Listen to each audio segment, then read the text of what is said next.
Hello, everyone. Welcome to yet another episode of All Things Money. And today we have a very special guest who is the CEO of the National Disaster and Risk Management Fund. How are you doing, sir? Doing very well. Thank you for the It's invitation. just, it's just fascinating to see how the critical work that NDRMF is supposed to do. So, can you just tell us what it really is the mandate of NDRMF and how you were going about it?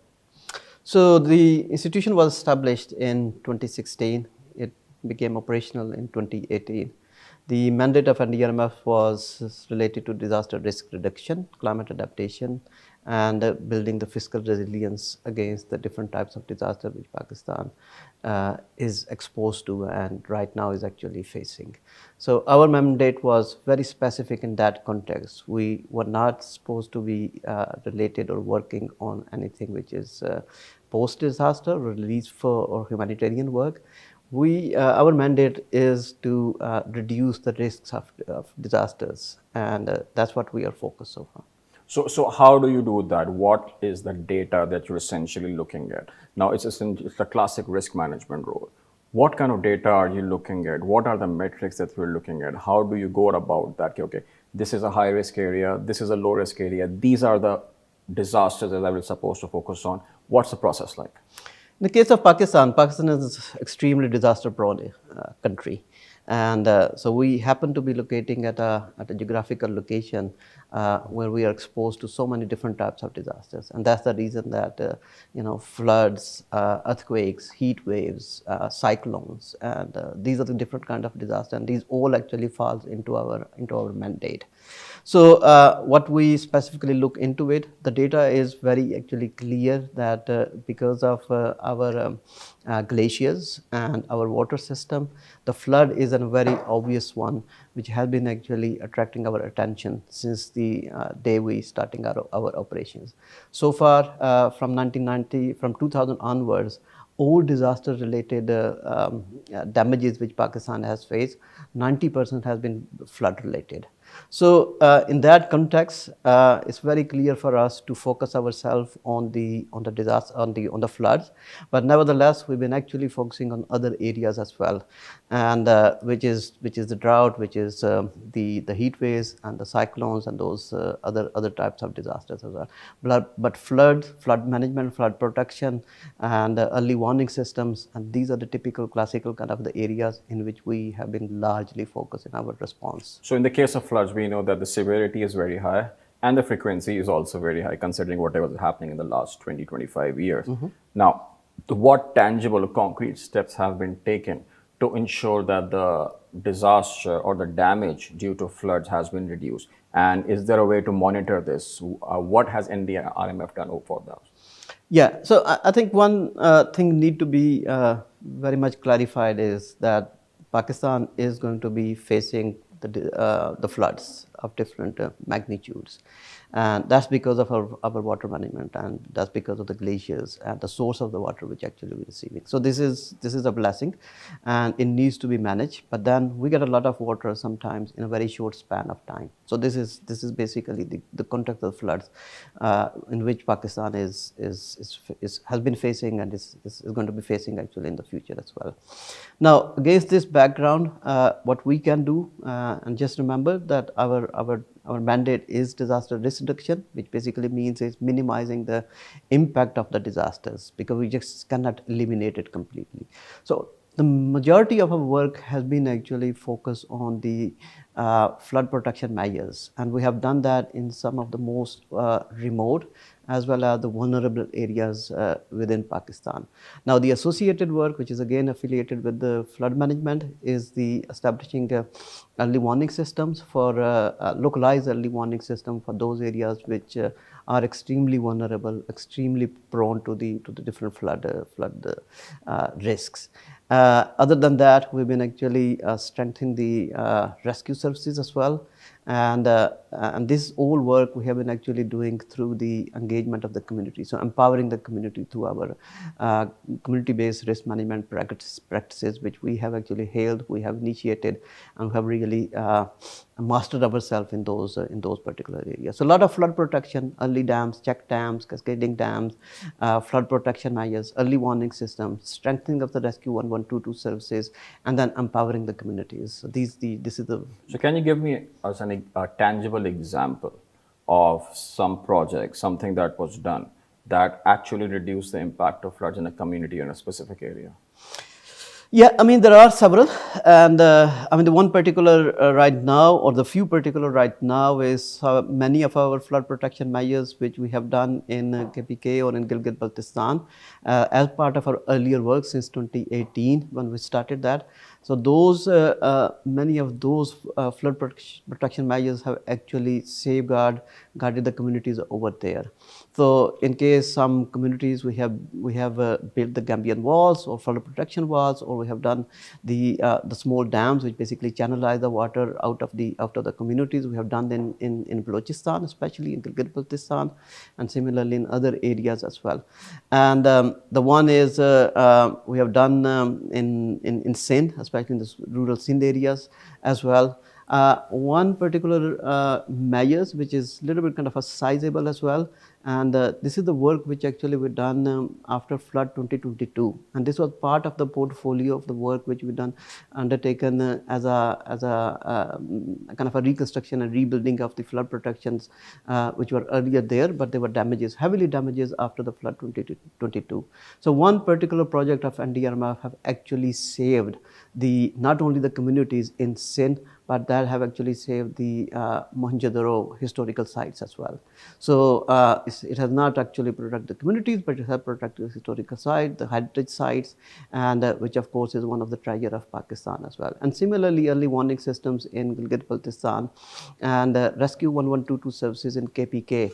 In the recent flood in Bunair and Swat areas, so many of the rescue 1122 services in the case of ambulances and cranes and number of others, those were actually provided by NDMRF after the flood 2022. Okay, we're talking about Sindh. What was the specific project? The Sindh project which I'm talking about, this is the flood protection. So this is out on the river Sindh, Indus River. And this has actually looking at the maneuvering of the river, and we have actually built the flood protection walls, and which have actually protected the communities and protected those heritage sites. So how do those walls work? Are there specific areas where we build those walls? And if we build those walls, why can't we build more of them to reduce the damage? Well, so these are the engineered sites, and so this is very specific engineered work. The walls cannot be built everywhere because there is this kind of understanding that we basically have to let the river flow to the extent possible. But when, of course, there are communities and there is agricultural land or there is other kind of assets which need to be protected, then of course these kind of structured engineered projects or the measures, those need to be. So there's a lot of assessment work, evaluation work which needed to be undertaken as a pre-assessment before those walls are built, and then looking at the long-term maneuvering of the river and how the river is going to be behaving in the next 10, 15, 20 or 30 or 50 years time, and then whether these kind of walls or the embankments can be built. And that basically guide us where these should be built and how far they are going to be effective and efficient, and without actually affecting or negatively affecting the flow of the river and the ecological value of the river as well. That's extremely important as well. Now, one of the since your question is very specifically related to it, because the assessment and the suitability of these engineering measures, they are based on a very data-heavy assessments, and for that purpose, we have actually established the natural catastrophic model, the NatCat model, which basically we run the modeling for the next 30, 40, 50, or even up to 100 years as well, and it model out and it gives us scientific-based results for this purpose. What are those models again? What do they specifically do? So this is The NatCat is a first of its kind in Pakistan. Actually, it's first of its kind in many countries. Actually, there's only a handful of the countries around the world which have such a comprehensive system. So NatCat has been designed as a risk modeling system. What it does is based on the data of specific rivers as well as the other measures as well, and then it look into the different kinds of assets and then incorporates the regional climate models, and based on that, very specific and scientific modeling applications have been integrated into it.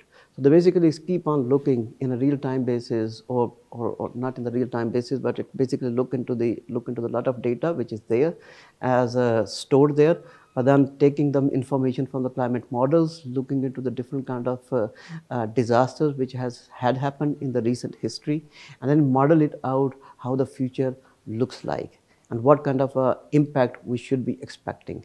And we have actually calculated, and we have attached one other very specific applications.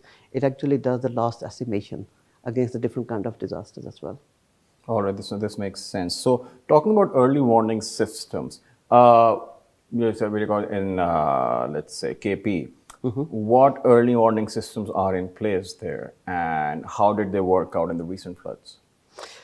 So I think one thing is which actually got surfaced out very clearly in the recent floods is that there's a lack of kind of early warning systems in the country, and there are early warning systems, there are localized systems as well, and the other institutions have their own systems in place as well, and and they do work actually, because in NDMRF we know it because we have been actually establishing these systems. We have an experience, expertise in doing so, and several of our established installed early warning systems have actually worked, and they have alarmed and warranted the communities, and they were able to save themselves. But in the KPK, particularly this particular flood, what happened was, this is something which we, in the climate change kind of a scenario, this is pretty unprecedented, because those were the cloudbursts. And then the cloudbursts happened. I mean, we all know what is a cloudburst because this has been in the news in the recent past so much. So the cloudbursts, a lot of water actually pours in an extremely short span of time, and then it caused that kind of a downflow of the debris and the boulders and very heavy stones, and those are the stones actually which have caused a lot of damage. Now, because it was happening in such a short span of time, so most of the early warning systems, they were not actually calibrated and designed for this kind of disaster, and this is why this is called unprecedented in nature. The technologies are available internationally, and for our future work, and this is what we are thinking in NDMRF as well, the future work, we have to recalibrate and got our early warning system to be redesigned in a way they can actually capture these kind of situations as well. But we're passing through a kind of unprecedented age of climate change. There are new risks which are arising in a kind of we're not talking about on a decades, we're talking about on a yearly or monthly basis. In our particular case in Pakistan, that is on a monsoon to monsoon basis, which is an incredibly short period of time. Any tangible work, any tangible kind of measures needed to be done, of course they need more time, and it's a very short span of time. So I think this has actually given us quite a shock in terms of whatever early warning systems, and we're not talking about one instrument, or we're not talking about one kind of sensors, we're talking about integrated system, and those integrated systems need to capture quite a different kind of data, and that data need to be integrated, interplay in such a manner that it can actually work out the risks which are out there. So this is what we are actually working as well. So that's interesting. Most of the early warning signals were actually for floods, where glaciers are melting, so on and so forth. But this time around, it was more of a cloudburst. Yes. So, what new measures do you think should be in place to mitigate the risk of cloudburst going forward? What would be the early warning signals in that case? I think so. Early warning signals is in this particular case, in the case of the cloudburst, because when the flow of the water is so intense and so fast, it gives a very short span of time for any kind of a tangible, any kind of a concrete measures to the communities or to the government agencies. So this is a scenario which we are actually have in hand right now, and the cloudburst can happen actually, and this time as well we have seen the cloudburst actually happening in a very different locations, seemingly not interconnected locations as well. We have seen in Bonaire, we've seen in Swat, and then we have seen in Chakwal as well, And so there's a lot of R&D work which needed to be done, that what weather parameters and the systems were actually interacting and interplaying with each other, which have caused these kind of very unprecedented weather pattern, weather scenarios. Now, in that case, I think the technologies are there which basically start actually looking and sensing that in terms of the precipitation, in terms of temperature and humidity and number of other parameters, they can actually judge that, they can actually sense that. And then based on the statistical modeling and some of the other technologies and techniques which are there, they need to actually make the warnings. So in some cases, those warnings might not be credible, but still I think it's much better to have those kind of warnings. And then the government agencies and the other agencies and the people actually can become aware of it, and they can start taking the measures. I'm sure that the technological agencies internationally as well as in the region, they're going to look into that, and they're going to sharpen up their own technologies as well. They're going to come up with the sensors which are a lot more smarter, and they are able to collect a lot more other parameters. And I think this is what is needed very much. So in terms of, early warning signals are all about having the right infrastructure, the right models, the right tools or sensors in place so that necessary warning can be provided to the communities, so on and so forth. What kind of a capital expenditure or budget are we looking at, and is NDRM even equipped for that? These are capital intensive measures. There's absolutely no doubt about it. Especially if we want to equip ourselves to the international standards, which I'm not too sure, but I think the WMO, this is a World Meteorological Organization, this suggests that having an automatic weather station every 40 kilometers, and that's spread across the country. If we want to reach that kind of standard, and so of course there's a lot of capital which is needed, but there are ways of doing that. I mean, there are areas which of course are a lot more exposed, and then a vast area of Pakistan is not as vulnerable. There's no population, there are no assets or anything. So I think it can be done in a piecemeal manner. But those areas which are dense in population, which are have the assets, and those are exposed assets, I think those need to be prioritized. So capital intensity of course is a big challenge, and I don't know. I don't have a figure with me that what kind of dollar value which are looking to reach to that level, but this is going to be capital intensive. Now NDRMF of course is kind of mobilizing the support, and again we are going to be focused and prioritizing those areas which are vulnerable, particularly vulnerable, and which are particularly exposed. So we have the data with the NetCat in fully functional. We can actually identify the hotspots in terms of from the weather patterns and the weather climate change models, which are the areas which are going to be exposed in the coming year or 2 or 10 or 15 years. And then we can look into those areas which are a lot more dense, and there's a lot of population. And we're actually preparing ourselves to identify those areas first of all, provide this information to the relevant government agencies as well, that there is a culture of, there is a kind of a sense of scientific base and data base, kind of a, not only the policy making but the investments can be made as well. So this is something which we are doing. So we're providing this information to the relevant agencies, and we are actually taking this information to the donor agencies and mobilizing the support for our work as well. So, I mean, let's say we've got a clean slate, and we say to ensure that Pakistan, in terms of disaster preparedness, in terms of having early warning signals in place, what kind of a budget are we looking at? It's like, matlab, like the ultimate goal, having the right infrastructure in place, having the right tools in place, having the right teams in place. What are we looking at? How much would all of this cost? We're talking about in hundreds of millions of dollars. That's one thing. That's the installation. And then installation is not the only thing. The maintenance is another one. Operations is another one. So, and the other thing is we're not only talking about the equipments or the tools or the sensors or the computational capacity. We're talking about the human resources as well. We're talking about having the infrastructure at different places in the country, and those who can actually collect the data, they can collect the data, and that this can actually pass down to the relevant people. So we are definitely talking about, in terms of the installation, hundreds of millions of dollars, and then similarly for keep them running, operational, maintained, calibrated, in good order.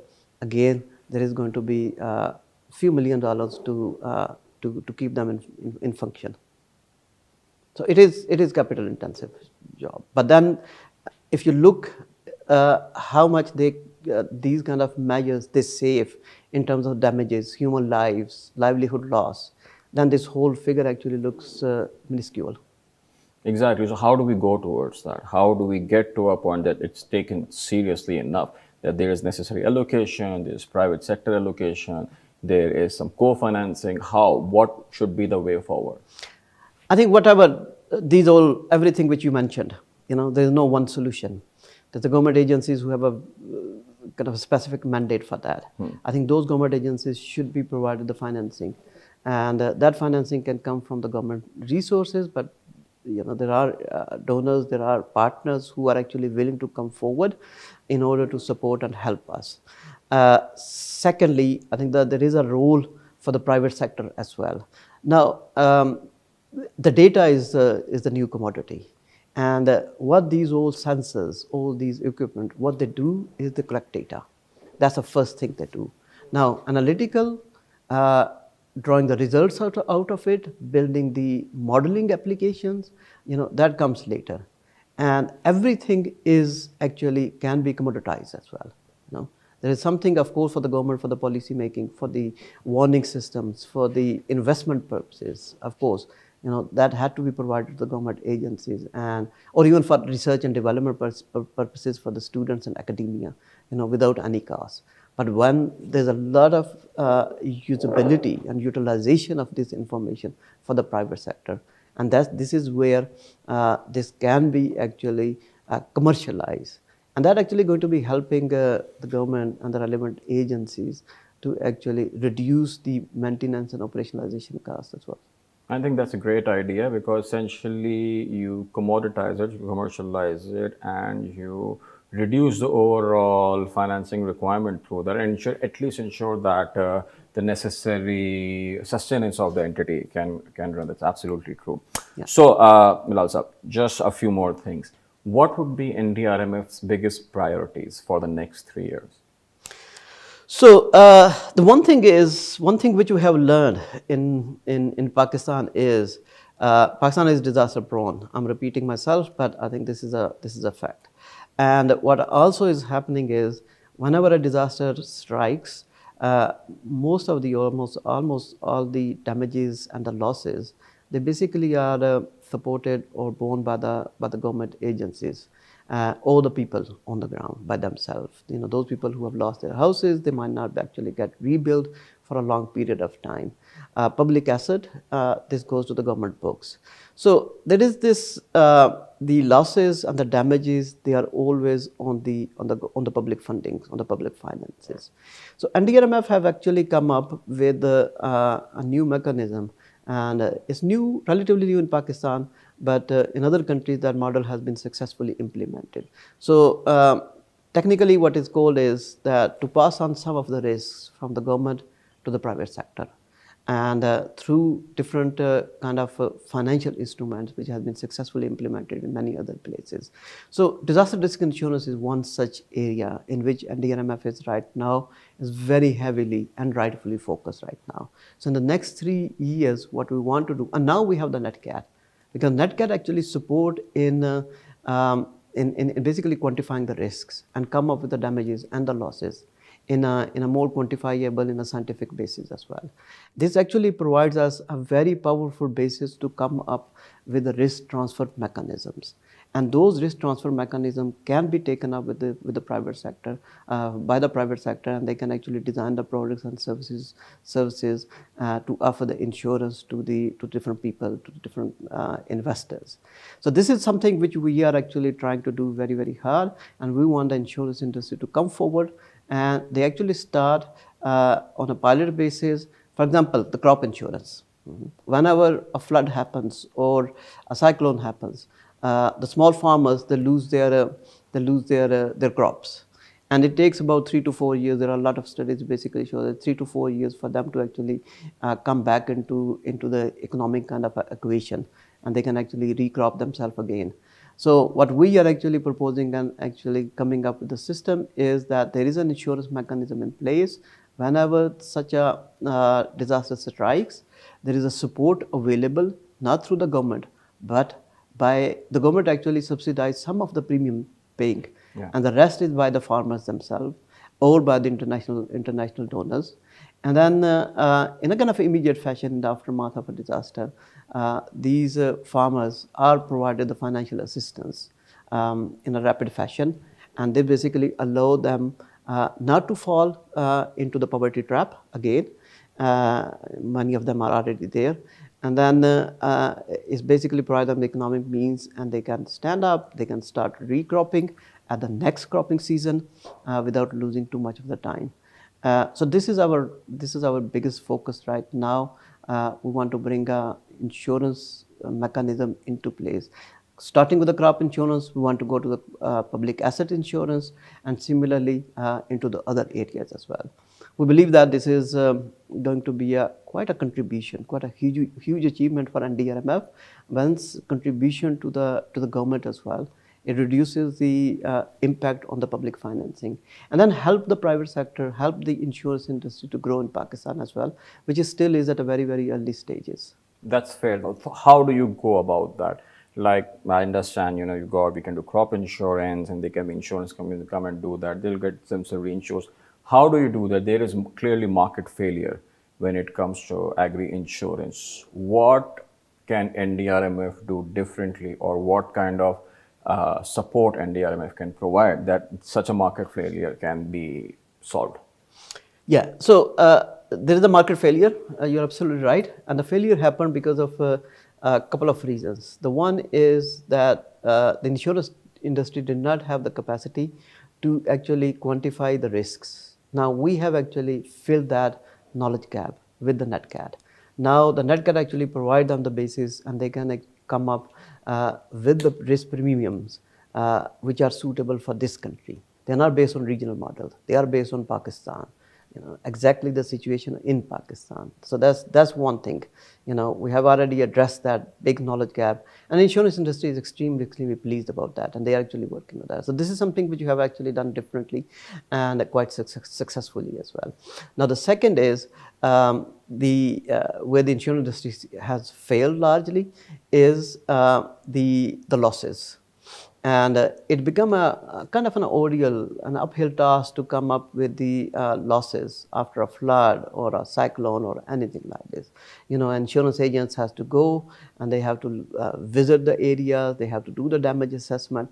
Now what we are saying is this is no go, and this has to be done through the technology as well. And so through the satellite data, we can actually come up with the losses, and which provide us quite a credible kind of information. That's another area. Through the technology, with the minimum least human intervention, we can actually do it. With the least human intervention, the element of unfairness and wrong assessment, that is also eliminated.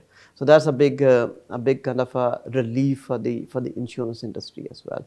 Now the third one is how to distribute the cash once is actually assessed, and then how to distribute that. For that, we are very much determined to utilize the existing channels for distribution and reaching out. Now the data is already available. lot of data is available with us. There's a data available with the other agencies as well, and they have under the social protection and cash distribution systems. Others, they have already established a mechanism where in a kind of a very rapid fashion, the cash disbursement can happen. For that, we are actually relying on them. So the mechanism is going to be working like this, that the insurance, we come up, we provide this ecosystem and the guidelines, they come up with the different insurance products. We actually asking and working with the government hand in hand to come up with insurance mechanism, subsidize the premium setting through the means from the international donors who are very keen to work on this mechanism. And then some of the subsidy is provided by the government, and the rest is, of course, by a little bit of by the farmers themselves, because they see the protection.